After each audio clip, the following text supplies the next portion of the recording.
Hey listeners, welcome to another season of Cozy Womb Podcast. We have made it to season 8. This season, I want to shine the light on mama's health, aka women's health, and some of these illnesses that I will be discussing with special guests can also affect men, but I really want to focus on what illnesses women go through and deal with and have to make sure their bodies are in check, have to make sure their diet is in check, especially if they want to carry children or carrying children. And the knowledge of knowing your family history, how important it is for your health and your life. And that's what I wanted to focus on in this season.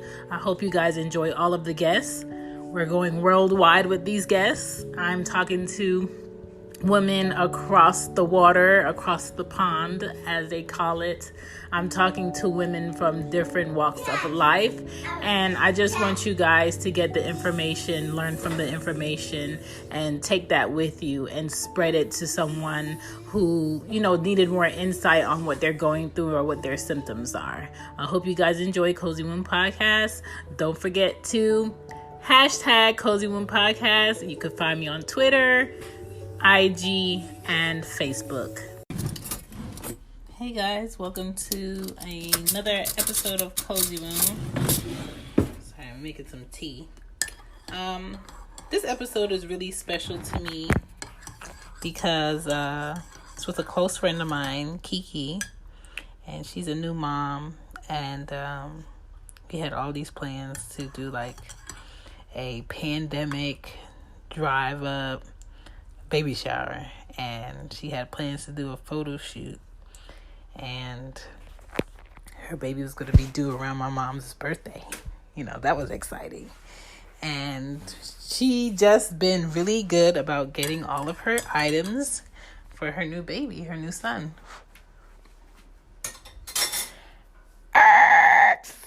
All of that was disrupted by her blood pressure being really high.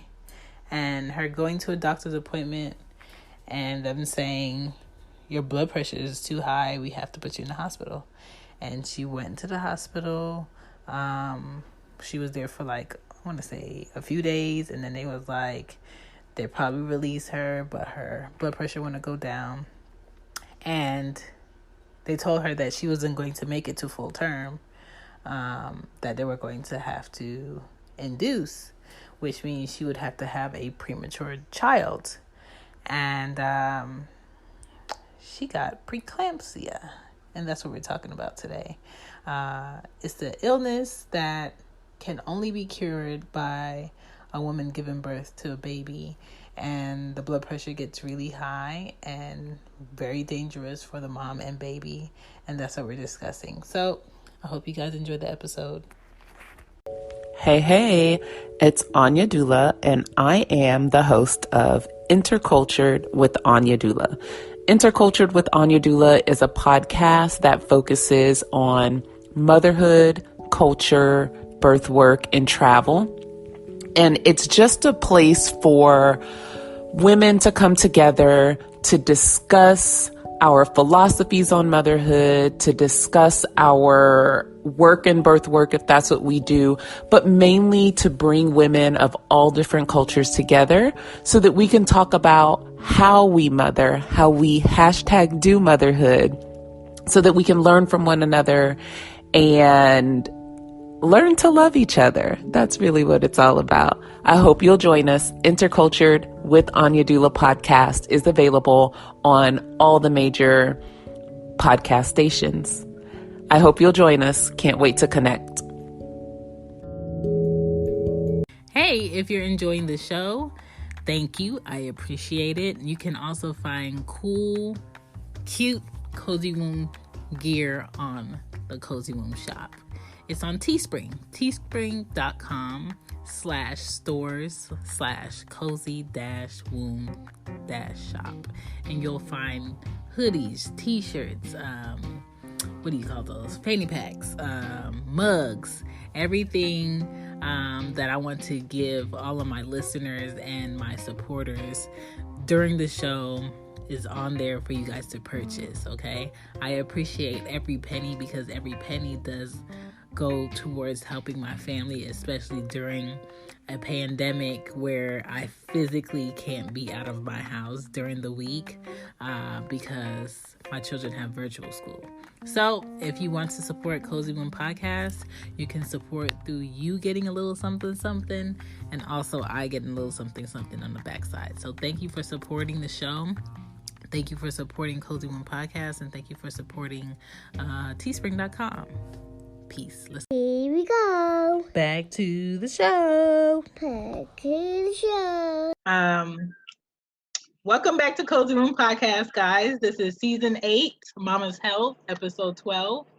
We're talking about preeclampsia woes with Kiki, one of my besties. She wasn't planning to have preeclampsia. I don't think women do. God, not at all. But this is what happened, and I want her to share her story, and then I'll question her about everything else pertaining to preeclampsia, because that is something that women have to deal with if it comes upon them. That's not nothing you could prepare for. It's just like what's the direction now? All right, Kiki. Hi. hey y'all. What's Bernie? So basically, like I'll just dive right into it. I was pregnant, of course, and I was going to all of my doctor's appointments and stuff, you know, like your prenatal care stuff, whatever. And at about like 4 months, my midwife was telling me that my blood pressure was high,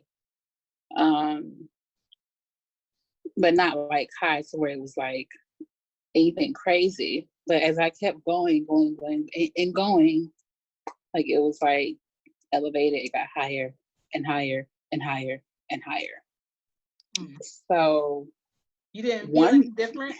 No, I really didn't feel any different. Like I really didn't. And that's the thing, like it got really dangerous for me because I didn't have any other symptoms. Like, I didn't have blurred vision. I didn't have any headaches. I didn't have any like swelling at that time for real. So it really was like a silent killer for me because all I had was high blood pressure. So, you know, granted, I'm you know, pregnant, whatever. I had acid reflux and morning sickness, but nothing else. Yeah. So my initial due date was on August 29th. Full term would have been today, August 8th. I would have been 37 weeks. So on July 9th, I was sitting at home at my desk working like a regular day, and I had a doctor's appointment, just a regular routine visit, you know, weight check, blood pressure, ultrasound. Boom. So I go to my doctor's appointment, and my blood pressure is 153/103. Shoot. When the nurses saw that, they was like, "Oh shoot, that's really high." So I was like, okay, well, you know, whatever. I'll just go home and relax. Yeah. You know, no big deal. So I'm inside the exam room, and the doctor's like, "No, I'm putting your ass in the hospital because your blood pressure is really high, and I think that you may have like preeclampsia." So immediately, like I broke down at that point. Because like I don't want to go to the hospital. I want to go back home and finish living life. I was, you know, it's like just thrown for a loop. So I come home, get, you know, pack bags, whatever. We go to the hospital, my boyfriend and I. And we're in there, they do some lab work, they test urine, and they found over 5 grams of protein in my urine. Wow. My liver is severely elevated. So at that point, they diagnosed me with severe preeclampsia. So at that point on July 9th, I was 33 weeks and 5 days. Still early. Like still preterm. So I'm in the hospital, they doing lab work, blood pressure, whatever, like all this stuff. And I'm speaking to the doctors, and the goal was for them to try to get me to at least August 8th today, because that would have been at least a full-term baby, right? Okay. At 37 weeks. And my blood pressure was only getting elevated and elevated and elevated in the 160s, 170s. And 180s was like stroke level. Right. And again, I didn't have any symptoms, no headache, no blurred vision, no swelling through, just high blood pressure. So you were just sitting there like, people are just doing stuff to me and something's going on and I can't fix it. Yeah, and they're putting these needles inside me, these IVs. I'm on this. Mind y'all, I have never freaking been in a hospital ever. Like probably since I was a baby being born. Wow. Ever. And I've never had an issue with my blood pressure. I've been going to the same OB since 2011. And I've never had an issue with blood pressure. So I'm like asking the doctors, like, what is this a result of? What causes it? And it was like, it's really common. It's a common thing in women, and there's no cause for it. It's just high blood pressure due to the pregnancy itself. Like that growing baby is just like pressing that blood in your arteries, like expanding it. And also, all right, wow. So whatever. So yeah, they have me like needles, IV in my arm on all this medication. The medication, it worked, but only for a period of time, because the next night my blood pressure was back up again. Like because spiking. I remember you talking to Casey and I, and you were like, it just has to get a little lower and then I could go home. Yeah, and it wasn't getting it wasn't getting any lower. Like that was the goal, was for them to get it down, send me home on medication and bed rest for at least the next 3 weeks. So the OB had already said that you're not going to get to 40 weeks. Just like, off tops. It's not going to be no just 40. Off top. Yeah, no 40. Like we have to at least get you until August 8th. So you have at least a full-term baby. But it wasn't getting any better. Like it would go down, and then it would spike up, especially at night. Or like later in the evening. And we didn't know what was causing it. Like they didn't know what was causing it. But apparently it's like such this common thing. And I've heard of it before, but I've never just, researched it to know what could really cause it. And the only cure for it is to deliver the baby. That's what my mom said.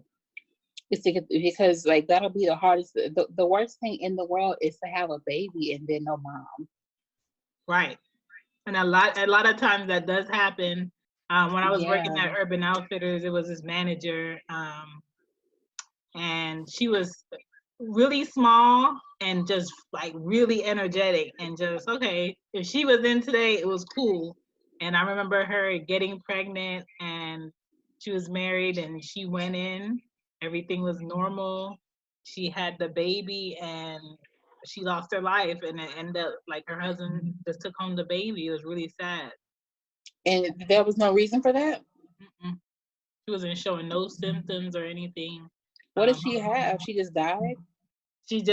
They said she just passed away due to complications, but people don't understand, like, being pregnant is you're not in control anymore. It's like, you help this baby grow, you eat for this baby and yourself, you go to these doctor's appointments, and then depending on how your body responds to this child, that's just what you're dealing with right now. Right. So my question for you is, being that high blood pressure can hurt a mother and a child, and being that you knew that, how stressed were you, especially knowing the death rate for Black women when they deliver? Man, I was super stressed out in the hospital. Like, I didn't want my boyfriend to leave because I didn't know what they were going to do to me when he wasn't there. Like, when I'm by myself, I feel like I'm not really in control. I was on FaceTime heavily with my mom. Like, okay, what is this medication? Researching it. Like, is it right? Does it harm the baby? Is it going to kill me? Like, are they doing everything that they're supposed to do? Because I know, like this is how they treat Black women in the hospital, in the healthcare rate. But I will say the one thing about the hospital, Northside Hospital, FYI, is that I did feel at some point like secure and safe with the doctors and the nurses. Just based off of them, because I didn't know much about blood pressure at all, because I never had an issue with it. Yeah. And I didn't know that it was something that could be a silent killer. And that's what it was for me. And now that I know, I kind of understand why they wanted to keep me there, to keep monitoring me, to keep checking it, to keep monitoring the baby, make sure that the baby is alive. And they had so many people come in and like talk to me about like the process and what's happening next. Like, I was talking to a midwife, a OB, ultrasound tech, on top of all the nurses that would come in and take my vitals. Then they had someone come in from the NICU, because my baby would have to be in the NICU, being that he was brought in before full term. And then they had a maternal fatal doctor come in, who I was like, what are you? And if you wasn't stressed before, now you hella stressed, because like, damn, are you telling me that my baby not gonna make it? I know. Oh my God. They sent all these, it's like all these doctors. So the maternal fatal is like, I guess he specializes in the baby while it's in your uterus. I'm like, what the hell is the OBGYN for then? Like, I don't understand. Right. The name just says death. Death, yes. Baby death. I'm just like, yes. So I'm like, mind you, it's like COVID going on. I'm in the hospital. I'm a Black woman. And this is not helping my blood pressure at all.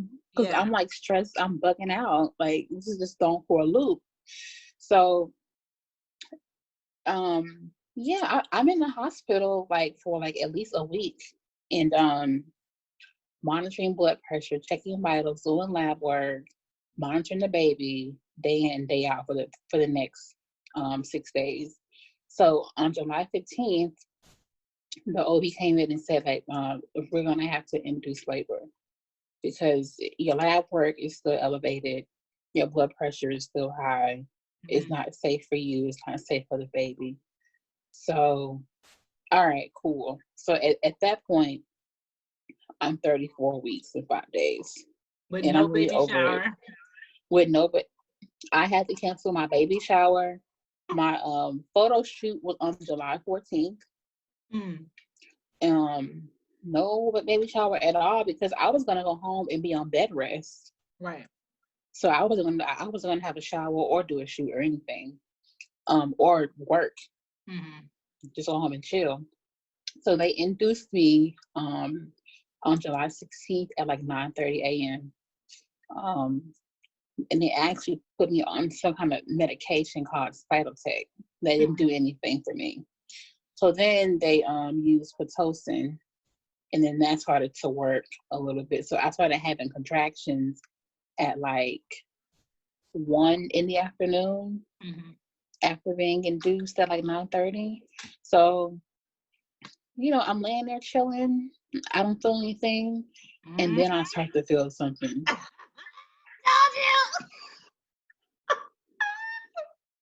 And then I start to feel something like it doesn't feel like a menstrual cramp. It feels like somebody is like that, like it's just like a line that just goes down from your abdomen down to your uterus, and it is the most painful thing that I have ever experienced in my entire life. Mm-hmm. And I'm sitting there, back to back, man. Like it's one thing to know. It's one thing to know if this feeling's gonna go away, but it's another thing to try to prepare for the next one and the next one and this next one. Listen. Granted, it's it's temporary pain, but it's so painful to where it don't feel like it lasts for a few seconds. Yeah. And and then I wanted to have a natural birth, but I think that I was already stressed out just due to being in the hospital, mm-hmm. knowing and just being thrown for a loop, everything being so like unexpected. And after those first 1 or 2 hours of those contractions, I got an epidural. Hello. So he came in, the surgeon, and I was like, "Thank you so much. You saved my life." Like he really knew what he was doing. So at that point, I was just laying there chilling for a few hours, mm-hmm. watching TV. I couldn't eat anything. I know and it was still I definitely was starving, and they were still doing my vitals and blood work or whatever. So all right, cool. And at that point I was like 4 centimeters dilated at like 7 o'clock. Fast forward to 9 p.m. that night, I was like 6 centimeters dilated. Mm-hmm. And I went from 6 to 8 in all of like 30 minutes. So the OB came in and she checked my cervix, and I was 8 centimeters dilated, and she said that she was going to go ahead and deliver because he was so tiny that I could start to push at 8 instead of 10 centimeters. Wow. Yeah. So, but it all happened so fast. But that's what you want when you the labor part. The labor part you want fast. The process up to the labor for you, of course, you don't want that because you want a child grows best inside of you all the way too. But I feel like you are just in a space where everything was fast and unaware and you were in control. But I would rather you had been there than be at home with no symptoms and your blood pressure is high and you don't know what's going on. So yeah. And then I can't help to think about all the times that I was at home and I didn't even know it. Yeah. Because that was going to be my next question. Like, how long was your blood pressure that high? Yeah. Like, I don't know. Like, imagine if you was walking down the steps. Boom. Like, yeah. And I'd be mad, and that'll be really bad. But yeah, like I started, like she came in, it was already a nurse in there, and she checked, and then she was like, "Oh yeah, she's ready," and I was like, "Ready for what?" Ready for the party. Oh, like, what's going on? She was like, "Okay, you ready to push?" I said, "Push for what?" Excuse me. I was like, "Excuse me," and so at that point, it was like 10 people walked in the room. I'm like, "What's going on?" This is what I tell you, because, and that's why when you have a baby, you don't care who sees you naked afterward, because so many people done seen your body and everything, and you don't even know who they are. Right. Yeah. So I was like, "What's going on?" And it's 2 other nurses. Of course, the OB is in there. The NICU is in there. They got a whole freaking staff of people. It was like five of them alone from the NICU, and then it was the surgeon, the anesthesiologist guy, and then it was some other nurse assistants. So she's so the OB is telling you to push. I'm like, girl. Right. You couldn't feel nothing. Yeah. I was like pushing. I couldn't. I felt paralyzed. Like I couldn't feel myself pushing anything. Yeah. At first, and so she's watching me, and then she's watching the monitor to see like how my contractions are, and she was just like push, push. I said I can't. She said yes you can, and I said I can't, and she was like you don't have a choice. I said yes I do. I can't push no more, and that's when I thought I couldn't. Like she placed him on top of me, and at that point I was so out of it that I couldn't even like see him for real. Oh wow! Because at that point my blood pressure had went so low, like so low, to where I felt like I was gonna pass out. Oh, wow. And then I was like shaking and shivering, like really bad. And yeah, and they took him in and wrapped him up, and they tried to pass him to me, but I was just so out of it that I couldn't. You know what I mean? Like I couldn't even like enjoy that moment of like having him out. So once I actually got calm and my vitals was back elevated, they took me to a postpartum room, and I couldn't even go see my baby because my blood pressure was back up again in the 150s. So I had to immediately go back on medication. I thought after you had him, it would normalize.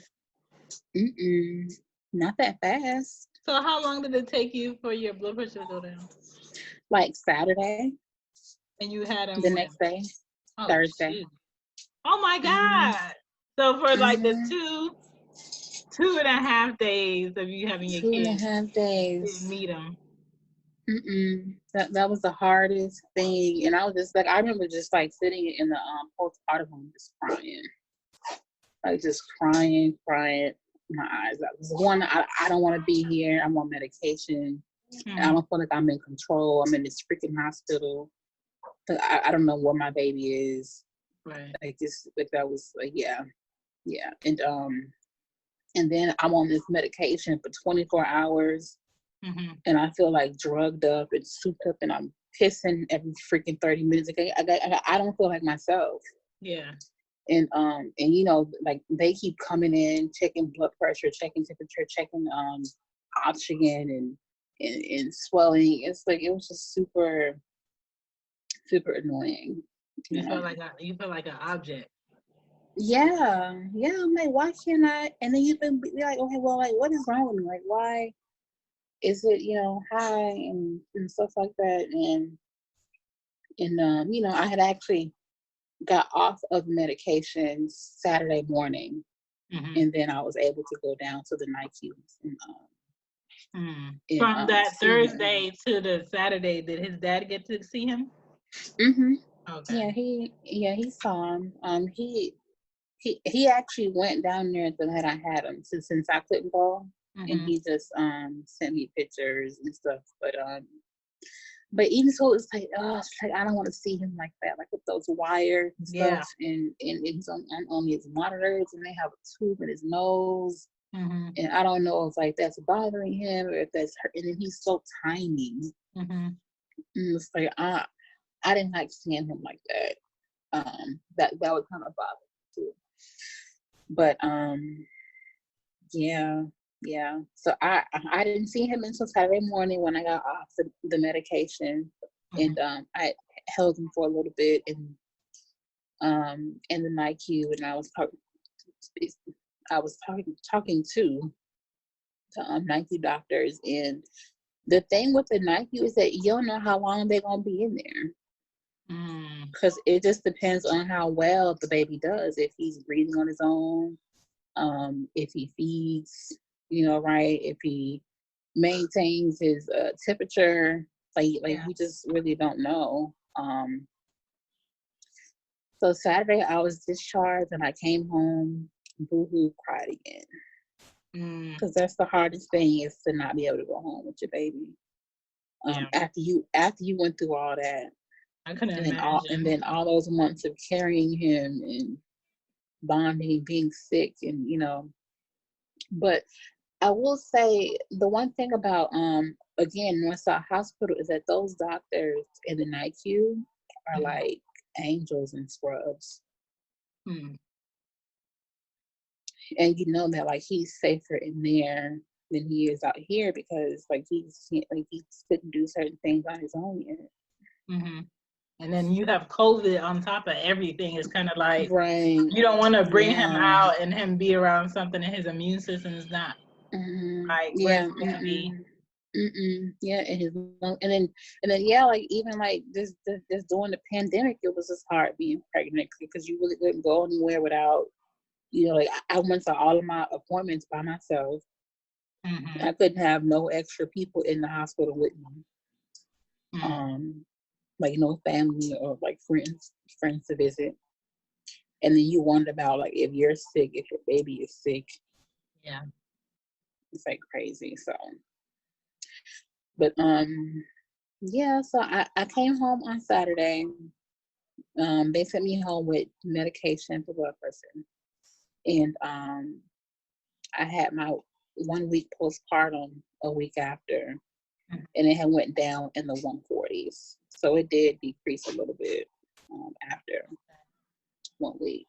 And then I have my 5 weeks at the end of this month. Mm. You still taking the meds now? Mm-hmm. Is the meds okay for you to take when you breastfeed? They said it is. Yeah, they cause that's the same thing that they gave me in the hospital because it wasn't gonna affect the baby. Okay. So they said it was safe. But yeah, like while I was home, we still took trips up to go see him and stuff like that, and he was calling and giving me updates and on how he was doing, and I mean, like even that was hard. Yeah. But yeah, that's like the perfect. That's like the perfect ingredients for making a new mother have like postpartum. Because imagine if you didn't feel like any emotional attachment to the baby that you just had, and then you get him home and you have to basically take care of him, and you don't feel any attachment because y'all been separated for so long. So long, right? Yeah, it's a good thing you didn't feel like that though. Oh no, yeah, I was up. Yeah, I was every day. And what's crazy is that he actually shocked me because I thought he was going to be home for 3 weeks, and I think like on the 11th day I went up there and it was like, okay, we think he's ready, and I was like, oh, okay, and like I was saying to y'all that the doctor said if he's ready and you're not ready as his mom, your insurance won't cover this visit no more. So I was like, oh, okay, well then he's coming home tomorrow then. Jeez. But yeah, no, I was really shocked because it was like he's taking 8 to 10 bottles in 24 hours. He's breathing, he's gaining weight, his lungs look good, he's doing like way ahead of himself. So he came home like within 12 days. Did they do like the normal hearing test and stuff? Yeah. Yeah, they did. So yeah, he really shocked me. I mean, granted, he's still so tiny, but he's packing on weight like fast, and he eats. Like, listen, this man is holding his bottle. I'm just like, what is going on here? Is this normal? I know, but it's such an adjustment because for one, like he's premature. So you can't help but wonder, like, okay, am I doing this right? Yeah. Is it hurting him? Am I feeding him too much? Is he comfortable? Is he breathing right? You know what I mean? And then he's just, he's still a tiny baby though.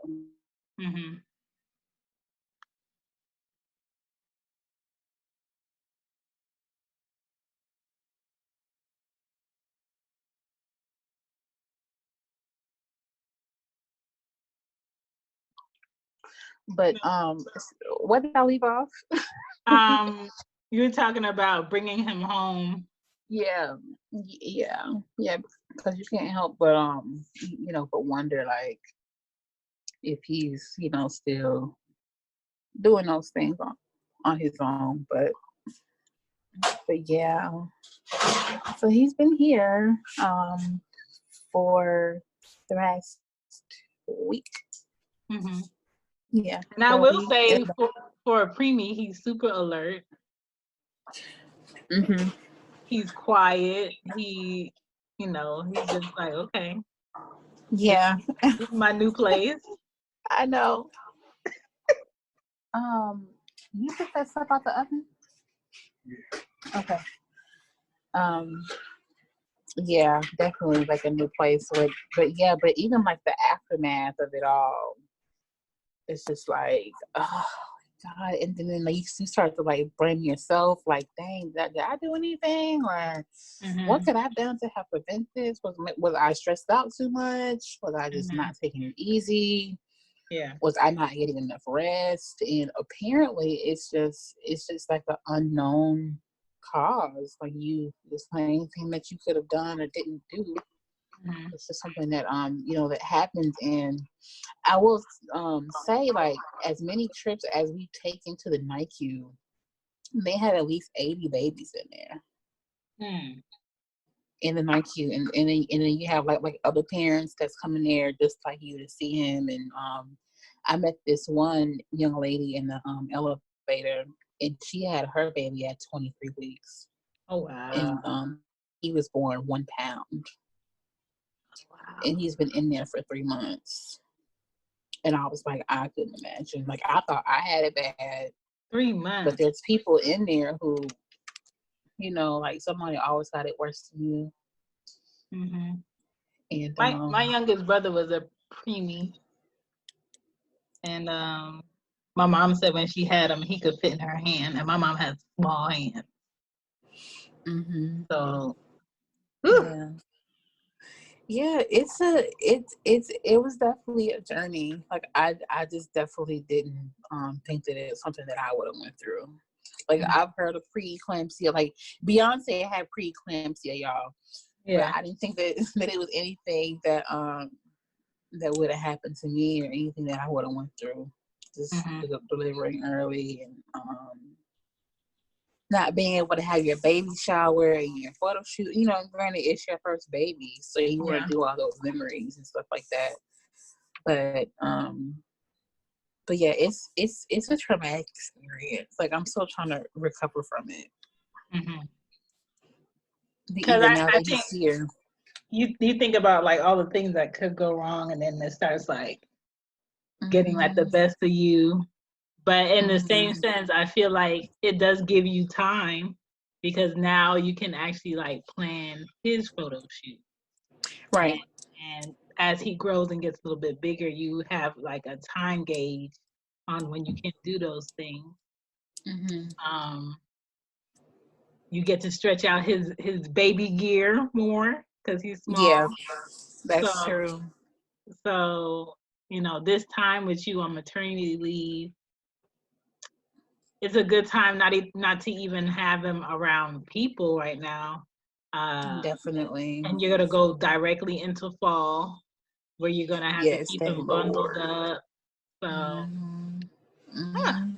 I mean, yeah, I'll say like I'm definitely thankful because I didn't know like how serious this shit could really get. And like I said, Northside Hospital, I feel like they made the right call because it would be the worst thing in the world for me to have passed away due to preeclampsia and you have a baby here with no mother. You know what I mean? Like, or you don't have either one of you because that happened to this girl where her and her baby like passed away, and that's it. And then you think, I started to think about like all the women that don't have proper health care, and what if you didn't go to that appointment? You wouldn't know. That's what I'm saying. Like, what if I hadn't went to the and then I can't help but to think about all the other times that I've just been sitting here, and not knowing that I had high blood pressure. Like, it's like it could have been a deadly silent killer. You know what I mean? And I just didn't know how serious it could get, or that it was. And my mom told me that too. Okay. But I definitely had a praying team. My boyfriend was there doing the best that he could, and he was stressed out too, but he's a man. Yeah. Like they're not used to, going through this or like even seeing this. Like they're usually there like for the aftermath part, not during the whole thing. And then he didn't know how serious it was, just like I didn't know how serious it was either. So we both like was stressed out and fighting each other like while we're in the hospital. Like it was just crazy, like the aftermath of it. And but yeah, he's here, and I feel like the doctors definitely made the right call. Yeah. To go ahead and induce. Yeah. What's some advice you would give for a mom that I think the main thing for a mom who's expecting, like even if it's your third or fourth pregnancy, just expect the unexpected. Yes. Like even in good health, if you never had blood pressure issues, diabetes, any kind of like health issues, like you can just throw all that out the window, because your body is, because it's not just your body anymore. It's like baby's body, and what's beyond your control is that the baby could cause your body to do different things that you may not experience before. So it's really shocking for that. That's really the main thing, is just to expect the unexpected. I would definitely say make sure you don't stress. If anything is stressing you out, then just get rid of it, because it's not worth your health.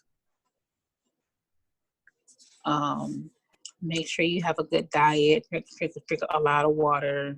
Because I think that one of the things for me is that I really didn't eat how I should have ate when I was pregnant with my baby. Something else is definitely your support system. Because I didn't have any family out here. Honestly, like I live out here, I have friends or whatever. But it's always good to have family, like your mom and stuff like that, there with you too. And definitely in a pandemic, I don't know how long this COVID shit gonna last, but if you plan on getting pregnant during this dang pandemic, I would definitely make sure that if you are pregnant or planning to be pregnant, go ahead and make sure you choose your one support person right now. That makes sense. And make sure it's somebody who I would not suggest a man. Sorry, ladies. Sorry, fellas. But y'all just not cut for this. But I would definitely make sure it's somebody who is nurturing, and preferably a woman. Definitely choose your support person. And go to your doctor's appointments. Don't miss not a one. Yeah, because you don't know what that doctor appointment could have found. And, if you're pregnant, it ain't nothing for you to go into a Walgreens or a CVS and buy a blood pressure monitor. Yeah, I think it's like, what, $15, $20, and just check it on your own. Yep, definitely do that. You definitely can check it on your own, because I actually went and bought one after I got discharged, just so I can just start to check it on my own. But yeah, that was really, I mean, it's a traumatic experience. I'm still trying to decompress from it and recover from it while adjusting to motherhood as well.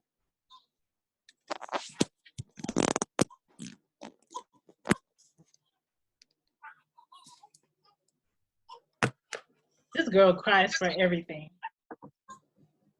Who, Ari? Yeah, talking about, I can't do Girl, do what? Pull down your pants? Mm-mm-mm. I think, but yeah, I'm just happy to be alive. Like, I think they definitely did the right thing. Mm-hmm. And it's an experience. So I'm sorry that was your experience, but mm-hmm. hopefully on your second and third and fourth one it'll be great. If the second, third, and fourth one, there may not be one.